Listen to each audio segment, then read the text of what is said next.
an institution with one of the strongest cricket legacies in Barbados. In this edition of the BCA Club School of the Month, we visit the Combermere School in Waterford, St. Michael. There's so much to learn. We are excited. This is we. I'm here at the University of Waterford with Kraigg Brathwaite. How are you doing, Kraigg? Yeah, I'm good, man. I'm very, very happy to be here. Yes, Kraigg, you spent some time here at the Combermere School in your formative years. I want to find out, coming through the school from maybe age 11, how did that lay the foundation for the cricketer that you've become? Well, 100% it laid a superb foundation for me. Never forget the first day, there was cricket practice, and Mr. Roddy Eswick, who's pretty much still within, my career, and, I speak to him quite often. We just went running for the whole evening, and he just left us running. And, I was confused, obviously, coming from primary school, and I didn't really understand. But, after probably like 2 weeks, we understood what especially when you got a little older, probably second, third form, that basically, you got to be fit. And one thing he brought to us was discipline.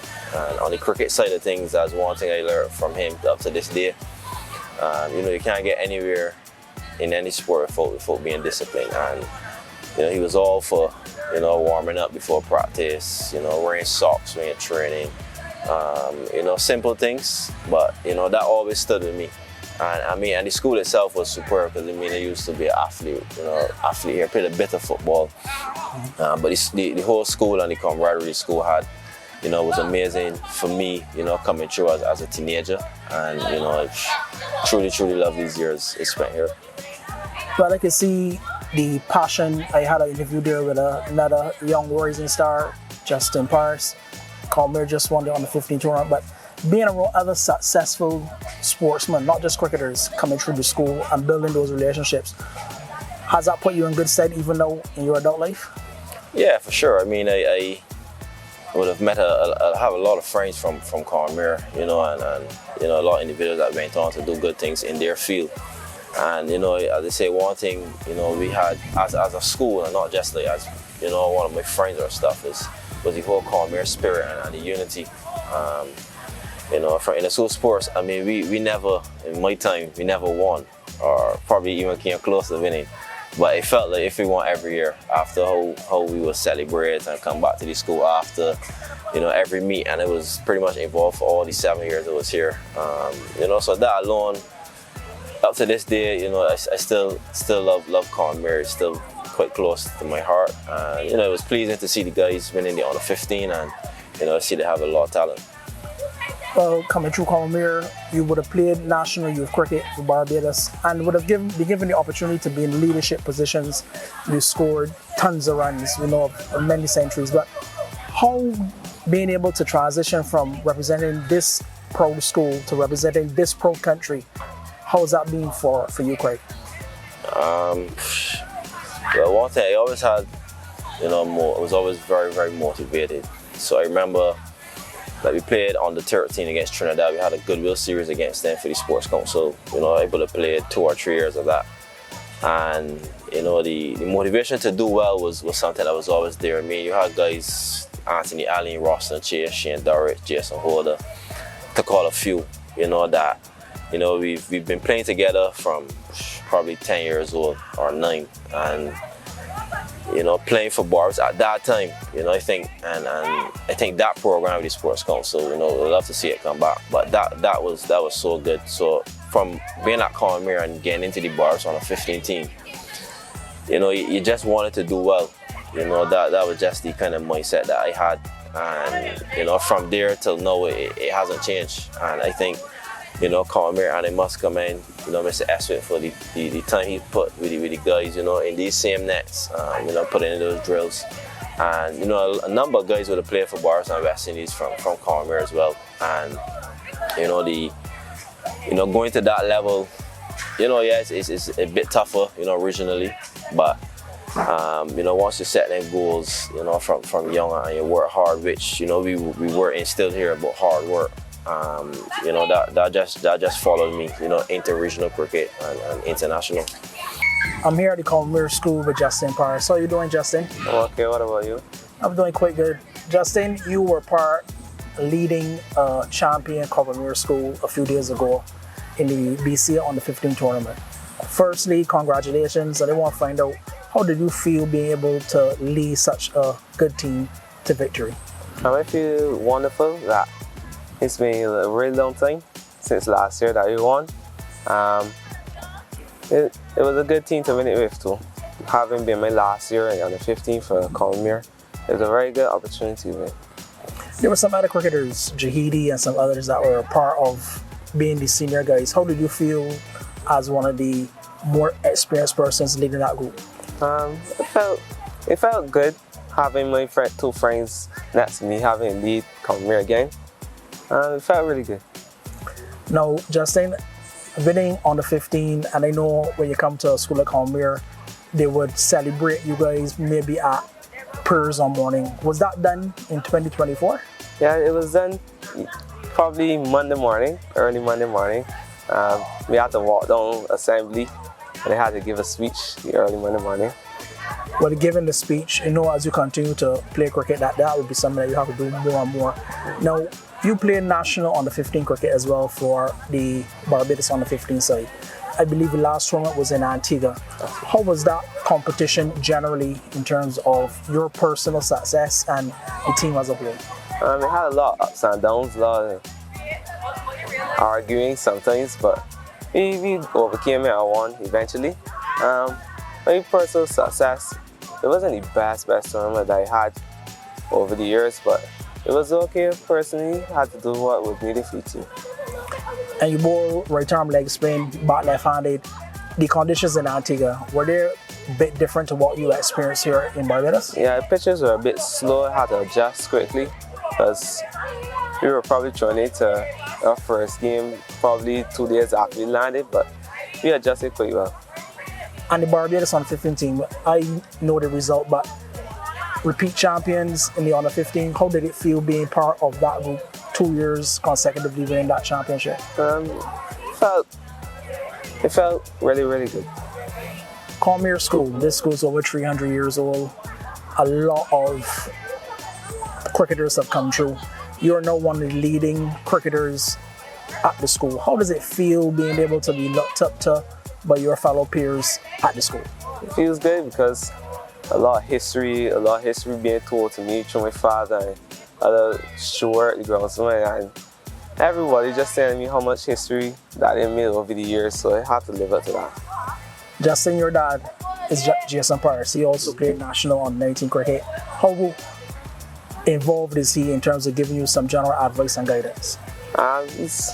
He's quite involved because most of the tactics I use come from him. On the sidelines, he'll be telling me what fields to set sometimes and how to bowl. He's quite involved in my life, actually. He's quite involved. That's wonderful to hear. Final question for you will be your ambitions. I mean, it's good to celebrate the victory, be able to be one of the leading cricketers at the school. But Justin, what do you wish to achieve from the sport of cricket? I want to go on to get a scholarship to England and come back to play cricket for Barbados. And hopefully get accepted into the West Indies team someday. That's basically it, really. You have been really an example for all of your fellow peers. I want to say congratulations again on the recent victory. Thank you. And I want to wish you all the very best in the future. Thank you, you too. I remember many years ago, Kraigg, there was an interview I heard that you had a passion to achieve certain things at international level. And one of the things I recall was the fact you said you wanted to play a certain number of test matches.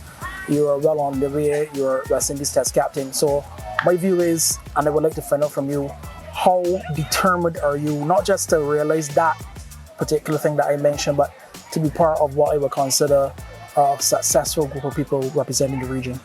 Well, I mean, I'm extremely thankful to God for the chance and the opportunity. You could easily take it for granted, for the past couple of years, playing for West Indies, traveling the world, seeing new places, and you could take it for granted, but I'm extremely thankful.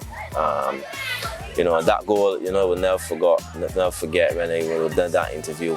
And I know it was in a Sagicor, it was in one of the Sagicor books. Yes. And I would have seen it earlier this year, you know, and it's you know, that's the type of motivation he's talking about. Not, you know, guys want to play for West Indies, guys want to, you know, obviously there's a lot of franchise cricket around the world. And guys will want to play both, but it's that you want to play and be successful, not just play. And, you know, for me, at a young age, you know, I wanted to play 100 tests. And, you know, to see it God willing, you know, coming, you know, inching closer and closer, you know, as we go is very proud moment for me. And, you know, it's you know, very honored to be playing and being captain, albeit, you know, truly thankful, and, you know, just want to do my best for the region. You know, want to see us create a strong test team, you know, going forward in the future. And, you know, great test players, which I know we have the talent to do it in years to come. So really, really excited about that. Your ability to interact and give back well on your own personal journey to younger people, whether boys or girls, but the fact that you're West Indies captain, as you say, really you're the centerpiece of everything that we do at test level, and you're the face. I've said one time that you may know one or two of the prime ministers in the Caribbean, but you can know who the West Indies captain is for sure. I believe if you go through the region. Kraigg, your ability to work and interact with these young people, we're here at Combermere, you can see a first and second form group behind us. How passionate are you to be able to share and give back? Well, I must say very, very passionate. I mean, the last couple of years, you know, I've not gotten to come to Combermere as, you know, as it would, like, obviously time permitting. But I mean, especially now and going forward, it's something because, you know, I want to see, as I said, a great West Indies team. I want to see good individuals, and, you know, like Justin doing the interview, you know, he has all the talent in the world. I know he has his support system, and he's going to make it, there's no doubt about it. And it's just for guys that have that talent to just know what it takes. And for sure, I'm really looking forward to, you know, helping the future, you know, in the coming years. And it just takes discipline. We have the talent, we play on the 19 World Cup, we always do well. And just after there, then, you know, we create different, you know, things that may not be right in terms of different attitudes and not being disciplined. And that's what, you know, along obviously we don't have the best of facilities, let's say, you know, a high performance center as yet. But, you know, with those things in place, you still gotta, because you still gotta know how to use them. And I obviously look forward to the future. You know, as I say, we have, you know, a bright future, and not just Combermere, but, you know, I've seen the regional on the 17, Barbados on the 17 team play on the 15, and, you know, the regional players on a whole. So it's not just Barbados, it's the whole region, and, you know, I for sure look forward to giving back and assisting, you know, in the future, helping as best as I could West Indies cricket, you know, to climb back to the top. No matter how long it will take, I do believe we can get back there. My final question there, Kraigg. You're one of the few persons in my 30-odd years of remembering cricket that play international cricket and once available, make themselves available for their club. There have been many, I can tell you, that would always sit around or take the game off. What has driven you to make yourself always available for your club, always available to play local cricket, irrespective of the fact that you're at the international level? I mean, I never forget where it come from. And I know that, I remember when I was dropped from the West Indies team back in 2012 or so, and I played club cricket, you know, and I did well, and that's what gave me confidence. It doesn't matter the cricket you play. So no matter if you play against on the 15s or just saying a soft opposition, it's all about your mindset. So for me playing club cricket, I would say I love my club. You know, I love Wonders, you know, Ricky Clark, the coach, is a great individual. But it's all about attitude. So if you score 100, you know, against whichever team, that's what you want. You know, you have to get in the habit of scoring runs. It doesn't matter the level. And for me, you know, like giving back as well, you know, me being there, just leading from the front at club cricket, albeit all of them may not go on to play international cricket, but just being an example in life, you know, could help any individual. And for me, you know, once I'm here and available, for sure I want to play, because that's just who I am, and I never forget where I come from. And club cricket in Barbados has made me. Remember when I was 14, I went to trials, and that was true. Me playing cricket in Barbados, it was nowhere. So for sure, me playing and giving back to Wonders and to BCA cricket, I will always be there for that as well. Well, Kraigg, it's indeed been a pleasure. You've been able to visit the school that you haven't had a chance to be at consistently, and I want to wish you all the very best in the future. Thanks, man.